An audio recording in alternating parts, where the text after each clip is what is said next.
மேல்நிலைப்பள்ளி பிரதாபராமபுரம் 11ஆம் வகுப்பு மாணவிகள். என் பெயர் சங்கீதா, யோகேஸ்வரி, அனுமியா, நிகிஷா. எங்களோட தலைப்பு வந்து என்னன்னா தொழிற்சாலை புதுமையாக்கம் மற்றும் உட்கட்டமைப்பு.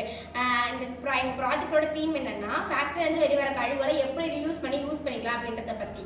இந்தியாவிலேயே அதிக அளவு நெகிழி தயாரிக்கிற தொழிற்சாலைகள் தான் இருக்கு. அது பார்த்தீங்கன்னா ஏரி, குளங்கள், விவசாய நிலங்கள் அந்த மாதிரி பக்கத்துல தான் இருக்கிறதுனால அதில் உள்ள கழிவுகள் எல்லாம் விவசாய நிலத்துக்கு வரனால அதுவும் நஞ்சாகி நம்ம சாப்பிட்றப்போ கேன்சர் போன்ற வியாதிகள் வருது. அதை தடுக்கும் வழிமுறைகளை நம்ம சேமிச்சு வச்சிருக்க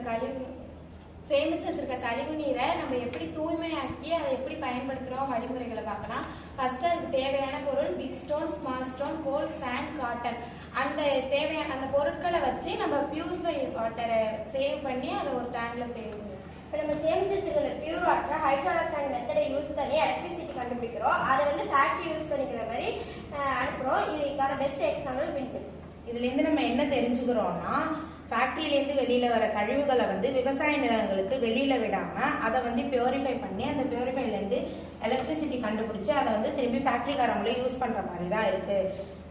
இதில் வந்து ஃபேக்ட்ரிக்காரவங்களுக்கு என்ன பெனிஃபிட்னா அவங்களோட எலக்ட்ரிசிட்டி வந்து ரொம்ப சேவ் ஆகும். இதான் எங்களோட ப்ராஜெக்டோட தீம்.